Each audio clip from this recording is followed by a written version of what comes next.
போகுது. அதாவது அண்ணாமலையோட சேர்ந்தா பிச்சை தான் எடுக்கணும். அது நீங்கள் விரைவில் பார்ப்பீங்க. இருக்கிற இழந்துட்டு தெருவுக்கு வர வேண்டியதான். அதுதான் நடக்கும். ஏன் அப்படி சொல்கிறீங்க? பார்ப்பீங்கல்ல. இல்லை, இப்போ அவர் வந்து ஒரு பெரிய அண்ணாமலைக்கே ஒன்றும் கிடையாது. அண்ணாமலை கூட சேர்ந்து நீங்கள் என்ன பண்ணுவீங்க? பயங்கரமான சோஷியல் மீடியாவில் பயங்கர பூஸ்ட் இருக்கு. சோஷியல் மீடியாலே இருந்து சோஷியல் மீடியாவில் போயிட வேண்டியதான். ஒரு விஜய் வந்ததுனால எல்லாரும் விஜய் மாதிரி வந்துட முடியுமா? இந்த விஜய் படைத்தது ஒரு வரலாறுனாலும் விஜயை கம்பேர் பண்ண முடியாது. விஜய் வரலாறு படத்தை விஜய் வச்சு எடுக்க முடியாதுல்ல. விஜய் வரலாறு படிச்சிருந்தாலும் அஜித் நடந்த வரலாறு படத்தை விஜய் வச்சு எடுக்க முடியுமா? அதே மாதிரி தான் விஜய் வரலாறு படைத்ததை இவரை வச்சு அந்த வரலாறை மீண்டும் கொண்டு வர முடியாது. புரியுதா? அது மாதிரி தான் போயிட்டு நல்ல விஷயம். அதே மாதிரி இப்போ ஜிவி பிரகாஷ்னு சொல்லியிருக்காரு, ஒரு கொள்கை உள்ள இதுக்கு நான் வந்து பிற்காலத்தில் அரசியலுக்கு வந்து சப்போர்ட் பண்ணுவேன். பிற்காலத்தில் இப்போ தானே குழந்தைக்கு இப்போ தானே இதாக இருக்குது. அதான் சின்ன குழந்தையா இருக்காங்கள. இசை அமைச்சிருந்தார். அடுத்து வந்து இப்போ தான் ஒரு டைவர்ஸ் ரேஞ்ச் வந்திருக்காப்புல குடும்பத்தில். அது அப்புறம் அதை கரெக்ட் பண்ணணும். அப்புறம் அடுத்து வருவார். வரும்போது அவருக்கு வயசுக்கு வரும்போது வருவார். அரசியலுக்குன்னு ஒரு வயசு இருக்குது. அந்த வயசு வரும்போது கட்டாயம் ஜிவி பிரகாஷ் வருவாப்புல. ஏன்னா அது அவருக்கு அந்த ஆர்வம் உண்டு சின்ன வயசுலேருந்து. ஜல்லிக்கட்டு போராட்டமாக இருக்கட்டும், எதாக இருந்தாலும் வருவாப்புல. மக்கள் பிரச்சனைக்கு டக்கு டக்குன்னு குரல் கொடுக்கக்கூடிய ஒரு ஆர்வம் இல்லை தான். ஆனால் ஜிவி பிரகாஷ் வந்து ஒரு ஏமாற்றுக்காரர் கிடையாது. அதுக்காக நீங்கள் சிரிக்கிறத பார்த்தா லாரன்ஸ் வந்து ஒரு ஏமாற்றுக்காரன் திருடன்றதா நீங்கள் நினைக்கிறீங்க. நான் கேட்கலாம். நீங்கள் லாரன்ஸ் பற்றின உங்கள் ஒப்பீனியன் கேட்கலாம். நீங்கள் கேட்க வரும்போதே எனக்கு தெரியுது. இப்போ லாரன்ஸ் திருடனா, லாரன்ஸ் கொள்ளைக்காரனா, லாரன்ஸ் டுபாக்கூரா, ஊரை அடித்து உலையில் போடுறாளா, ஊரை வச்சு ஏழைகளை வச்சு அவ்வளோ நான் கேட்கல. அப்படிலாம் கேட்க தோணும் உங்களுக்கு. அதான் ஒரு அப்படி கேட்டால் கூட நான் அதுக்கு பதில் சொல்ல மாட்டேன். சொல்ல மாட்டீங்கன்னா ஓகே, அப்புறம் எதுக்கு நான் கேட்க? அதுதான் நீங்கள் கேட்கவே வேண்டாம். ஏன்னா லாரன்ஸ் ஒரு ஃப்ராடுன்ற மாதிரியே நீங்கள் பார்க்குறீங்க. அப்படி பார்க்கக்கூடாது. லாரன்ஸ் வந்து எப்படின்னு பார்த்தீங்க அப்படின்னா, நீங்கள் கேட்குறதுக்கு முன்னாடி நான் சொல்லிடுறீங்க. என்ன கேட்க வரேன்னு எனக்கு தெரியுது சார். ஸோ லாரன்ஸை பொறுத்த அளவுக்கு என்ன அப்படின்னு பார்த்தீங்க அப்படின்னா, அவர் ஒரு படம் எடுத்தார். படம் எடுத்தபோது என்ன ஆகுது அப்படின்னா, சில பேர்லாம் பார்த்தீங்க அப்படின்னா யாருமே இந்த வெட்டியான் வேலைக்கு போகணும்னு பிறந்தவொடனே ஒரு குழந்தை பிறக்குதுன்னு குழந்தை பிறந்து வளர்க்குறாங்க, ஒரு தாய் வளர்க்குறாங்க. அந்த குழந்தையும் வளருது. ஏழை குழந்தை கார்பரேஷன் ஸ்கூலில் படிக்குது. படிக்கும்போது எப்படியாவது நம்ம 10th முடித்து வெட்டியான் வேலைக்கு போயிடணும் அப்படின்னு நினைக்காது. இந்த சுடுகாட்டில் எப்படியாவது ஜாயின் பண்ணிட்டோம்னா அப்படி நம்ம லைஃப்பை ஓட்டிடலாம். ஒரு கல்யாணம் பண்ணி குழந்தை பேசிட்டு அப்படி ஓட்டிலாம் நேராக நினைப்பாங்களா? ஆனால் அது விதி. என்ன ஆகுன்னா ஒரு கட்டத்தில் அவங்க அப்பா அந்த தொழிலை பார்த்துருப்பாரு, வேறு வேலை இல்லாமல் அதில் போயிருந்துருக்கலாம். இல்லைன்னா புதுசாக ஏதோ அதை கொண்டு போய் தள்ளி விட்டுருவீங்க. அது நம்ம தப்பான வேலை கிடையாது. நீங்கள் யார் இருந்தாலும் முக்கியமான அந்த வேலைக்குள்ளே நம்ம போகல. ஸோ அதே மாதிரி இந்த பேய் படம் தான் நம்ம எடுப்போம்னு லாரன்ஸ் வரல திரைத்துறைக்கு. டான்ஸ் ஆடணும், பெரிய ஹீரோக்கெல்லாம் டான்ஸ் மாஸ்டராக ஆடணும் அப்படின்னு வந்திருக்காரு. டான்ஸாராக வந்திருக்காரு. அப்புறம் டான்ஸ் மாஸ்டர் ஆகணும்னு ஆசைப்பட்டிருக்காரு. இப்போ டான்ஸ் சொல்லி கொடுத்தா அது ஒரு ரீச் வரைக்கும் போயிடுச்சு. ஏன்னா 2 கை 2 கால் தான் இருக்குது. அது எந்தெந்த விதமாக அசைக்கணும் அப்படின்றத அவருக்கு தெரிஞ்ச அளவுக்கு எல்லாம் பண்ணிட்டார். நல்ல டான்ஸர் அதில் சக்ஸஸ் பண்ணார், எல்லாம் பண்ணார். அப்படியே இருந்திருக்கலாம். அப்போ படத்தை டைரக்ட் பண்ணணுன்னு ஒரு ஆசை வந்தது. முனி அதான் ஃபஸ்ட்டு. ஆமாம். அப்போ டைரக்ட் பண்ணார். அந்த படமும் ஓடிடுச்சு. ராஜ்கிரண் அந்த கறி சாப்பிட்றா அது பயங்கர ஃபேமஸாக ஓடிடுச்சு. சூப்பர். அப்போ என்னன்னா ஒரு இயக்குனராக அவதாரம் எடுக்கிறார். அப்புறம் அடுத்த ஆசை அவருக்கு என்ன வருது அப்படின்னா, அழகான பெண்களை இப்படிதான் பயன்படுத்தணும்னு ஆசை. பயன்படுத்தினா திரைப்படத்தில் சரி, அதுவும் சரி ரைட்டு, ஒரு மனித ரைட்டு, ஓகே வந்திருக்காரு. அதுக்கு நம்ம சப்போர்ட் கிடையாது. நீங்கள் சொல்கிறது நான் தலையாட்டவும் முடியல, தலையாட்டாமல் இருக்கும். இல்லை, உண்மை தானே. உண்மை தான். ஸ்ரீரெட்டி தெளிவாக சொல்லியிருப்பாங்க. இல்லை அது எதை பார்க்கணுன்னு ஆசைப்பட்டார், எங்கெங்கே கை வச்சார், எதை இது பண்ணார், என்ன வாய்ப்பு தரேன்னாருன்னு ஸ்ரீரெட்டி சொல்லியிருப்பாப்புல. நீங்கள் பார்த்தீங்கன்னா தெரியும். பாதையாக கூப்பிட்டுருக்காரு, ரூமில் கூப்பிட்டு இதை பார்க்கணும் அதை பார்க்கணுன்னு இருக்காரு. இதெல்லாம் கரெக்டாக இருக்குது, அளவு எடுத்து பார்த்துருக்காரு. மற்ற மாதிரி பார்த்துருக்காரு. ஏன்னா ஒரு இயக்குனரில் எது எந்த அளவில் இருக்கணும்னு பார்த்துருக்காரு. கரெக்டாக இருக்குமா எல்லாமே. நீங்கள் ஒன்று இதாக பார்க்காதீங்க, கரெக்டாக இருக்குது, இப்போ பண்ணிக்கலான்னு இருக்காரு. சென்ட் பண்ணியிருக்காரு. செலக்ட் பண்ணியிருக்காரு. அப்புறம் அப்படியே விட்டார். அந்த பொண்ணு வந்து எல்லாத்தையும் சொல்லிடுச்சு. அந்த பொண்ணோட ஆங்கிளில் ஒரு மோசமான ஒரு மனிதனாக பார்த்துருக்கலாம், சொல்லியிருக்கு. சொன்னோடனே ஆனால் இவரோட ஆங்கிளில் அப்படி இல்லை. இவர் வந்து எப்போவுமே ராகவேந்திரா படத்தை வச்சு தான் எதை வேணாலும் செய்வார். தெரியுமா உங்களுக்கு? இப்போ அவர் செய்கிறாருன்னா இப்போ ஒரு பேட்டி கொடுக்குறாருன்னு வைங்க, பின்னாடி ஏன்னா இவர் ராகவேந்திரா பக்தர்னு எல்லோரும் பார்க்குறவங்க சிம்பத்தியில் பெரிய பக்தர், பெரிய ஆன்மீகவாதி அப்படின்னு நினைக்கிறதுக்காக, மறந்துடக்கூடாதுன்றதுக்காக அந்த படத்தை வைப்பார். ஸோ அப்படியே வைக்கும்போது என்ன ஆகுது அப்படின்னா, ஒரு சிலர் அவங்களோட ஜோசியர் கூட ஒருத்தர் நான் பார்த்தேன். ராகவேந்திரர் இவர் செய்த சில விஷயங்கள்னால என்னென்னா, இனி வந்து நீ பேய் பிசாசோடு சேர்ந்து தான் நீ வாழணும், நீ செஞ்ச இதுக்கு அப்படின்னு சொல்லி ஏதோ சாபம் விட்டதாகவும். அதுக்கப்புறம் தான் ஒரு பேய் படமாக எடுத்தார். அந்த பேய் படத்தில் நடித்த பேய்களும் இறந்து போச்சு, அது அடக்கக்கூடிய இதாக நடித்தவங்களும் எல்லாம் இறந்துட்டாங்க. ஸோ மார்க்கெட்டு போயிடுச்சு. அப்போ என்ன பண்ணுறாருன்னா, அடுத்த அரசியலுக்குள்ளே இறங்க. நீங்கள் இந்த மயில்சாமி, இவர் மனோபாலா அவங்களாம் சொல்கிறீங்க. அவங்களாம் இறந்ததுக்கப்புறம் இவருக்கு பேய் ஓட்டுறதுக்கு ஆள் இல்லை, அந்த மாதிரி கேரக்டருக்கு கரெக்டாக மேட்ச் ஆகிற மாதிரி இல்லை. கோயசெல்லாம் ஒரு படத்தில் இடுப்பில் தூக்கி வச்சுருவார், தெரியுமா? இப்போ அந்த அம்மா வந்து வேறு அரசியல் கட்சிக்கு போயிட்டு வயசாகிடுச்சு, இன்னிலாம் லாவராலன்ஸாக தூக்கி இடுப்பில் உட்கார வைக்க முடியாது அப்படின்ற ஒரு நிலைமை. அடுத்து என்ன பண்ணலான்னே நம்ம அரசியலுக்கு இறங்கி சிஎம் ஆயிடலான்னு பார்க்குறாப்புல, அந்த ஆசை இருக்குது. இருக்கும்போது பார்க்குறாரு, நம்ம டான்ஸ் சொல்லி கொடுத்து ஆடினவரே சிஎம் ஆகிட்டார். அப்படிங்கும்போது அப்போ நம்ம டெப்டி சிஎம் ஆனாலும் ஆகலாம்ல. நம்ம டான்ஸ் சொல்லி கொடுக்குறோம், அவரே சிஎம் ஆகிறாரு. அப்போ நம்ம சொல்லி கொடுத்த குருவில் நம்ம டெப்டி சிஎம் ஆகிடலாம், இல்லை மினிஸ்டர் ஆகிடலாம். அப்படிங்கும்போது என்ன நினைக்கிறாப்புல, அங்கே தான் இடிக்குது. என்ன அடிக்குதுன்னா, ஒன்று அவர் முதலமைச்சர் விஜய்கிட்டே போய் இவர் உடனே பார்த்துருப்பார். என்ன சிம்ரன் எல்லாத்தையும் பார்க்குறாரு. அவர் பார்க்கும்போது இவரையும் பார்த்துருப்பார். பார்க்கும்போது அந்த ஆசையை வெளிப்படுத்திருக்கு. திருச்சி நிற்கிறேன் தலைவா, ஏதாவது வாய்ப்பு கொடுங்க அப்படின்னு கேட்டோம்னா கொடுத்துருப்பார். அதை விட்டுட்டு ஒரு முதலமைச்சர் ஆனவரை போய் நண்பா என்ன நண்பா அப்படின்னா, இவர் இருக்கார், இவர் ஒரு காலத்தில் ஒரு ஏரியாவில் குடியிருந்தார். அங்கே கூட குண்டு விளாண்டவன் வந்து, லாரன்ஸ் நண்பா என்ன நண்பா என்ன பண்ணுற நீ, என்னை மாஸ்டர் ஆக்கி விடியா, சரி அசிஸ்டன்ட் மாஸ்டர் ஆனாலும் ஆக்கி விடியான்னு எப்படி இருக்கும்? ஒத்துக்கார் அவர்? கடுப்பு வரும். இல்லை, குண்டு விளாண்ட காலத்தில், பம்பரம் விளாண்ட காலத்தில், சின்ன வயசில் அங்கே சுற்றிக்கிட்டு இருந்தப்போ 4 பேர் ட்ரௌசரோடு விளாண்டுருப்பான் கூட. அன்னைக்கு குண்டு விளாடுறதுக்கு அவன் உதவி இருப்பான். டொனிக்கல் போடுவாங்க, இதெல்லாம் போடுவாங்க, இல்லை போடுறதுக்கு அவன் உதவி இருப்பான். உன்னோட விளையாட்டுக்கு அவன் உதவி இருப்பான். இன்றைக்கி வந்து அவன் வந்து என்னை மாஸ்டர் ஆக்கி விட்டுன்னா ஆக்கிடுவேன், நீ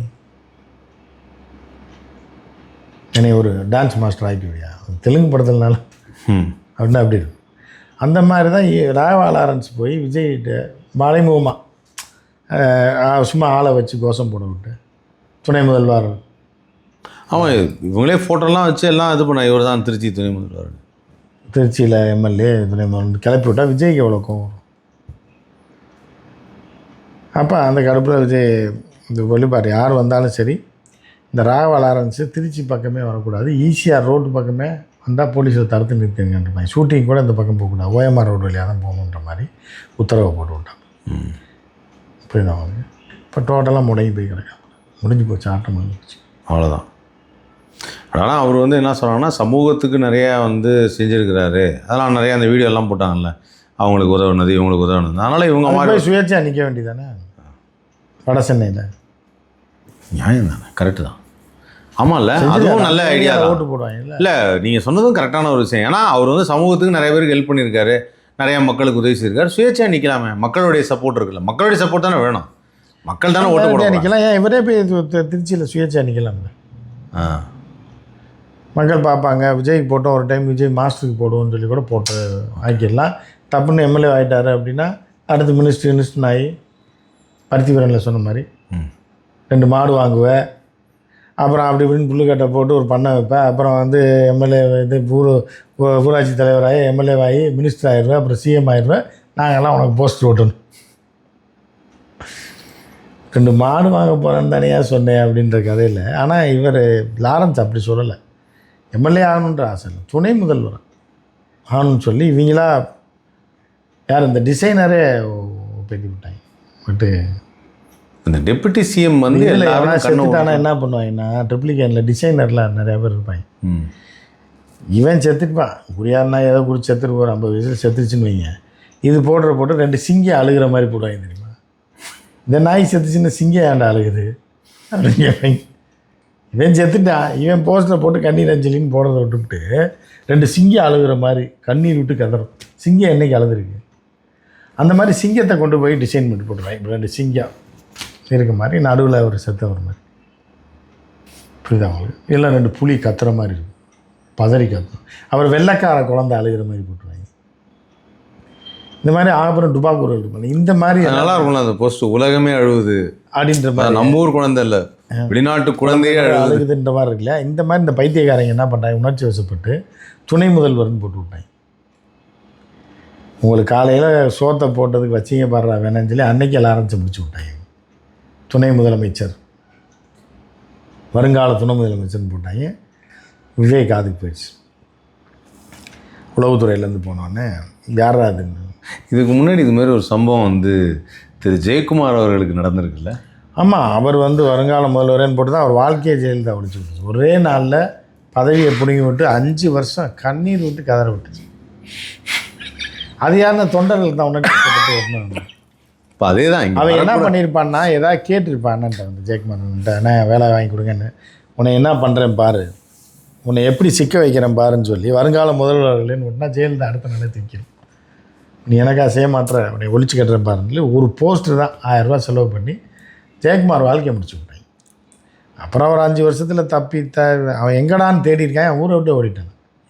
உன்னை முடிக்கணும்னு நினச்சா முடிச்சிட்டேன் ஆனால் அவன் ஓடிட்டான். ஜெயக்குமார் வாழ்க்கை 5 வருஷம் போய் எங்கள் அண்ணன் திருப்பி வர்றதுக்குள்ளே பயங்கர இதாகிடுச்சு. இப்போ எடப்பாடியார் பிஜேபியோட கூட்டணி போட்டு டோட்டலாக முடிச்சு விட்டார். ஸோ அந்த மாதிரி இப்போ ராகவா ஆரம்பித்த ஒரே ப்ரெஸ் மீட்டில் முடிச்சிட்டாங்க. ஏன் விஜய் அவர்கள் வந்து வரதில்லை, பேசுகிறதில்லை, பத்திரிகையாளர் சந்திக்கிறது இல்லைன்னு தெரியுதா? இப்போ ஒரே ப்ரெஸ் மீட்டு. என்ன பீலா பில்டப் பண்ணுறீங்க? ஐயோ, நீ எல்லாம் ஒரு ஆள் 4 பேய் படம் எடுத்துட்டானா நீ அவ்வளோ பெரிய அப்பாட்டாக்கிற நீ. இவர் ஜிம்முக்கு போனாராம், இத்தனை கூட்டம் வந்துச்சுன்னு இவருக்கு தெரியாதான்? பத்திரிகையாளர்லாம் வந்திருக்காங்க, திடீர்னு கூப்பிட்டாங்கன்னா ஒன்றே பேட்டி கொடுத்தாராம். உன் பிஏ ஃபோன் பண்ணி ஒவ்வொருத்தனையும் கெஞ்சி இந்த மாதிரி அண்ணன் பேட்டி கொடுக்குறான்னு வர வச்சுக்கிட்டு இவருக்கு தெரியாதான்? ஏண்டா இருக்கவெல்லாம் சொம்ப நல்லா வாயில் வருதா சிஎஸ்சி சொம்ப நினச்சா நீ எங்கேருந்துடா வரீங்க நீங்களாம் அப்படின்ற மாதிரி. நம்ம அப்படி சொல்லலை, டோட்டலாக ஒரே நாளில் முடிச்சு விட்டாங்க. 4 கேள்வியை கேட்டு வாயை பிடிங்கி வாந்தி எடுக்க விட்டு நாய் பிஸ்கெட்டு அந்த இது போட்டு முடிச்சு விட்டு ஒரே பேட்டி தான். இப்போ தான் ஆள் சின்ன பாப்பில் சும்மா தானடா இருந்தேன், ஜிம்முக்கு போயிட்டு வந்தேன் நான் கூப்பிட்டு பேட்டின்னு சொல்லி துணை முதல்வர் ஆகிறேன்னு சொல்லி ஒருத்தன் டிசைன் பண்ணுறான், ஒருத்தர் எம்எல்ஏ ஆகிறேன் திருச்சியில் நிற்கிறாரு. நானாடா சொன்னேன், நீங்களாக கிளப்பி விட்டு நீங்களாக என்னை முடிச்சிட்டீங்க. எங்கள் அம்மா கூட அரசியலில் சேரு தம்பின்னு தான் சொல்லிச்சு, எந்த கட்சின்னு கூட சொல்லலை. ஆனால் முடிச்சு விட்டீங்களாடான்னு சொல்லி டோட்டலாக வாழ்க்கையை முடிச்சு தெருவில் விட்டாங்க. முடிஞ்சு போச்சு, அவ்வளோ. ரொம்ப கஷ்டம்தான் அது. நிறைய நீங்கள் கேட்க வந்தது, நீங்கள் கேட்க வந்தீங்கன்னு எனக்கு தெரியும். இல்லைண்ணா அதான் அபிப்பிராயம் என்னங்கிறது கேட்க ஒருத்தரை பற்றி இது உங்களுக்கு ஒரு பெரிய அனுபவம் இருக்கேன்னு முடிச்சு விட்டாங்க, அவ்வளோதான். சரி, சாப்டர் க்ளோஸ். இது சமீபத்தில் நடக்கக்கூடிய இந்த பாலியல் வன்கொடுமை இதெல்லாம் இருக்குல்லண்ணே, இதில் வந்து பாலியல் வன்கொடுமை பார்க்கும்பொழுது இந்த நார்த் மெட்ராஸில் வந்து ஒரு இடத்துல வந்து ஒரு வெளிமாநிலத்தை வடக்குலேருந்து வந்த ஒருத்தர் வந்து ஒரு 3 வயசு குழந்தை இது மாதிரி பண்ணி குப்பையில் தூக்கி எறிஞ்சிட்டாங்கலாம் போட்டிருக்காங்க. இப்போது இது என்னென்னா, ஒரு ஜென்ரலாக வந்து மனநிலைமைன்னு சொல்லுவாங்கள்ல, இது வந்து அவுட் ஆஃப் பாக்ஸ் அரசியல்னு ஒரு பக்கம் வந்து இவங்க சரி செய்யலை, இவங்க பாதுகாப்பு இல்லைங்கன்னா, இந்த மனநிலைமைன்னு ஒன்று சொல்லுவாங்கள்ல, இந்த மனதுக்கு தூண்டுறதுன்னு ஒன்று சொல்லுவாங்கள்ல.